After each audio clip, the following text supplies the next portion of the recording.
ఈరోజు ఉపాధ్యాయుల సమస్యలు పరిష్కారం చేయాలని ఉపాధ్యాయులందరూ కూడా రోడ్ ఎక్కినటువంటి పరిస్థితి. వేలాదిగా తరలి వచ్చినటువంటి తపస్ ఉపాధ్యాయ సభ్యులందరూ కూడా అనేక సమస్యలు ఈరోజు పరిష్కారం చేయాలని అడుగుతూ ఉన్నారు.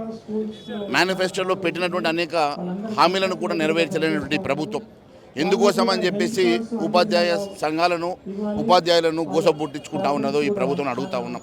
వారిని 6 డిఎల్ పెండింగ్ ఉన్నాయి, డిఏ ఏరియాస్ పెండింగ్ ఉన్నాయి.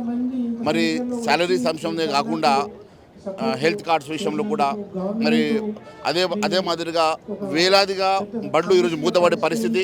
అనేకమైన బళ్ళలో కనీస సౌకర్యాలు లేవు, టాయిలెట్స్ లేవు.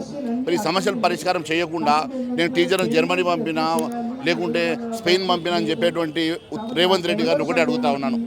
మీరు ముందు ఈ రాష్ట్రంలో ఉన్నటువంటి బడిలో ఉన్నటువంటి సమస్యలు కానీ, ఇన్ఫ్రాస్ట్రక్చర్ సమస్యలు కానీ, ఉపాధ్యాయులకు ఇచ్చినటువంటి హామీలు కానీ, ఉపాధ్యాయులకు రావాల్సినటువంటి ఏరియాస్ కానీ ఎందుకోసం మీరు మరి బడ్జెట్ అలొకేషన్ చేయకుండా వారికి ఎందుకు రిలీజ్ చేయకుండా ఇబ్బంది పెడతా ఉన్నారో సమాధానం చెప్పని కోరుతూ ఉన్నాం. ఖచ్చితంగా ఉపాధ్యాయ సంఘ సమస్యల కోసం, వారి సమస్య పరిష్కారం కోసం భారతీయ జనతా పార్టీ అదే మాదిరిగా బీజేపీ రేపు అసెంబ్లీలో ఈ అంశాన్ని లేవనెత్తుతుంది.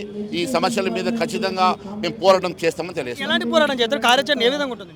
ఖచ్చితంగా వీరి సమస్యల కోసం అసెంబ్లీలో మాట్లాడమే కాకుండా ఈ రెగ్యులర్గా మేము దీని కార్యాచరణ చేసుకొని ఈ సమస్యను ముందుకు తీసుకెళ్తాం, ఉపాధ్యాయులకు అండగా నిలబడతామని తెలియజేస్తాం. రేవంత్ రెడ్డి మాట్లాడుతూ టీచర్ సమావేశంలో మాట్లాడుతూ కూడా క్రిమినల్ వేస్ట్ అంటూ ఉద్యోగుల గురించి కానీ ఇంజనీర్ స్టూడెంట్స్ గురించి మాట్లాడదని దాన్ని ఎట్లా చూస్తారు?